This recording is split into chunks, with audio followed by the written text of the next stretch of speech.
Selamat pagi, bersama saya Cindy Raja. Mari kita awali pagi ini dengan semangat baru, motivasi hidup sehat dan inspirasi yang akan membawa kita lebih dekat kepada kebugaran fisik, mental dan spiritual. Perubahan kecil dalam hidup kita hari ini bisa menjadi langkah besar menuju umur panjang yang penuh kebahagiaan. Bersama kita akan merangkul kisah kemenangan, wawasan menarik, dan kekuatan harian yang berakar pada kebesaran Sang Pencipta.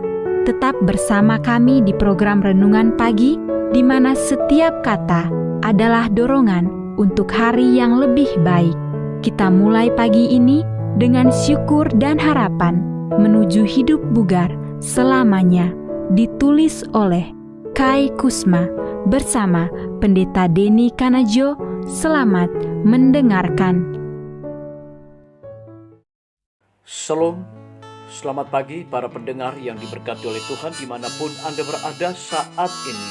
Kita akan sama-sama mendengarkan firman Tuhan melalui audio Renungan Pagi pada tanggal 22 Juni 2025 dengan judul Waktunya Kebenaran Dinyatakan.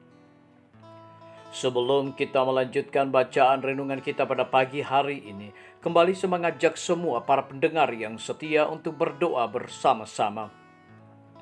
Bapa kami yang bersemayam di dalam takhta kerajaan sorga, terpujilah namamu ya Tuhan pada pagi hari ini.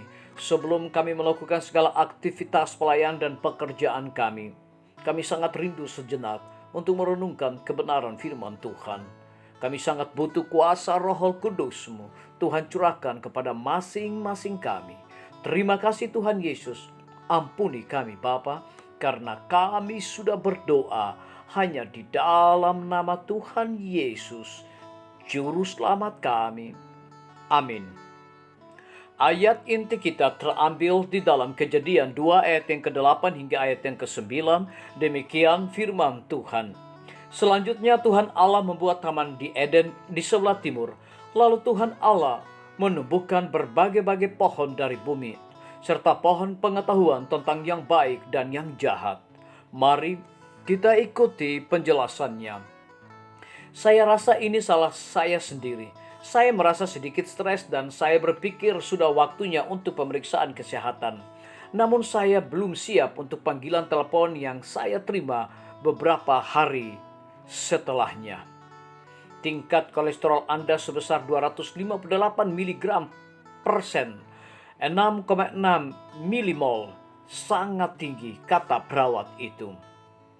Dokter ingin Anda segera memulai pengobatan untuk menurunkan ke tingkat yang lebih ideal, yaitu 150 hingga 170 atau 3,9 hingga 4,4 milimol per 1.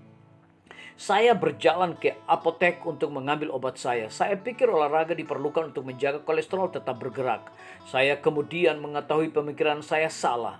Namun olahraga memang baik untuk jantung.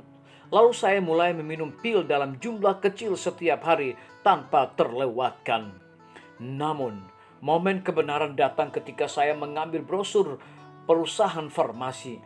Di bagian belakang saya mendapati tabel makanan yang memberi kolesterol dan kandungan lemak untuk berbagai bahan makanan pokok dan makanan siap saji.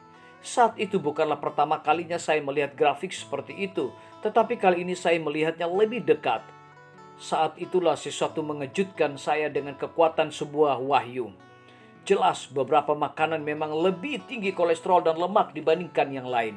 Tetapi kenyataan yang mendasar adalah buah-buahan, biji-bijian dan sayuran tidak mengandung kolesterol, sangat rendah lemak, dan tinggi serat tertentu yang membantu menurunkan kolesterol darah. Ribuan tahun yang lalu pola makan seperti ini diucapkan oleh pencipta kita. Tuhan berkata kepada Adam dan Hawa, "Aku memberikan kepadamu segala tumbuh-tumbuhan yang berbiji di seluruh bumi dan segala pohon-pohonan yang buahnya berbiji. Itulah yang akan menjadi makananmu." Kejadian pasal yang pertama ayat yang ke-29. Barulah 4 minggu berlalu sejak saat kebenaran dinyatakan dan terjadi perubahan pola hidup. Kemarin saya tes darah lagi, hasilnya luar biasa. Kolesterol saya turun menjadi 124 mg 3,2 milimol. Dokter saya menghentikan penggunaan obat penurunan kolesterol sambil berkata, Anda tidak memerlukan ini lagi. Perubahan pola makan Anda tentu membuat perbedaan. Tetapi lakukan itu dan Anda tidak perlu khawatir dengan efek samping obat. Menemui apoteker atau menemui saya, kabar baik. Kabar baik lainnya, berat badan saya turun, energi bertambah, dan mendapatkan kembali rasa penghargaan yang layak untuk makanan yang lebih sederhana dan yang sangat penting. Saya merasa jauh lebih baik, sungguh cara yang luar biasa. Terima kasih ya Tuhan, telah menyadarkan saya kembali kepada pengetahuan yang Engkau berikan kepada kami di Taman Eden. Biarlah bacaan renungan kita saat ini akan menjadi berkat bagi kita semua. Kembali saya mengajak semua para pendengar yang setia untuk berdoa bersama-sama. Bapa kami yang bersemayam di dalam takhta kerajaan sorga, terima kasih Tuhan Yesus, oleh karena firman-Mu pada pagi hari ini memberikan berkat dan kekuatan rohani bagi masing-masing kami. Pada saat ini hamba berdoa untuk pemerintah kami, Tuhan memberkati Bapak Presiden bersama dengan wakil, para menteri dan seluruh stafnya, Bapak Gubernur bersama dengan wakil, Bapak Bupati bersama dengan wakil, Bapak Wali Kota bersama dengan wakil, camat dan seluruh stafnya, kepala desa, lurah, RT, RW, dimanapun mereka berada saat ini. Kiranya Tuhan lindungi mereka, pelihara mereka, curahkan hikmat dan pengetahuan sorga kepada masing-masing mereka, agar mereka dapat menjalankan roda pemerintahan boleh sesuai dengan amanah dan titah daripada Tuhan sendiri. Pada pagi hari ini kami juga berdoa untuk para tim medis. Tuhan berkati dokter, perawat, bidan, farmasi, nutrisionis. Kiranya hikmat dan pengetahuan sorga, roh dedikasi yang tinggi, roh kelemah lembutan Tuhan berikan kepada masing-masing mereka, agar mereka dapat memberikan pelayanan yang terbaik bagi setiap pasien yang membutuhkan pelayanan mereka setiap hari. Kami juga berdoa untuk guru-guru, kepala sekolah, siswa, mahasiswa, bahkan dosen di setiap lembaga pendidikan. Kiranya hikmat dan pengetahuan sorga Tuhan berikan kepada masing-masing mereka, agar mereka dapat mendidik setiap anak-anak untuk memiliki karakter Yesus Kristus.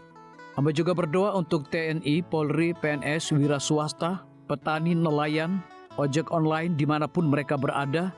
Kiranya berkat dan sukacita sorga Tuhan juga berikan kepada masing-masing mereka, agar mereka juga menjadi saluran berkat bagi sesama manusia. Para pendengar yang setia yang berulang tahun saat ini dimanapun mereka berada, biarlah dengan bertambahnya usia, mereka semakin hidup bersyukur dan berterima kasih kepada Tuhan setiap saat. Yang berada di dalam kebimbangan, ketidakpastian hidup, Tuhan berikan iman yang teguh dan pengharapan, agar mereka tetap percaya akan janji Tuhan setiap hari. Terima kasih Tuhan Yesus, dengarlah segala doa dan permohonan kami Bapa, dan mau mengampuni segala dosa kami, karena kami sudah berdoa hanya di dalam nama Tuhan Yesus, Juru Selamat kami. Amin. Demikian firman Tuhan yang telah kita dengarkan. Semoga hari ini menjadi berkat bagi kita semua. Sampai jumpa, Tuhan memberkati.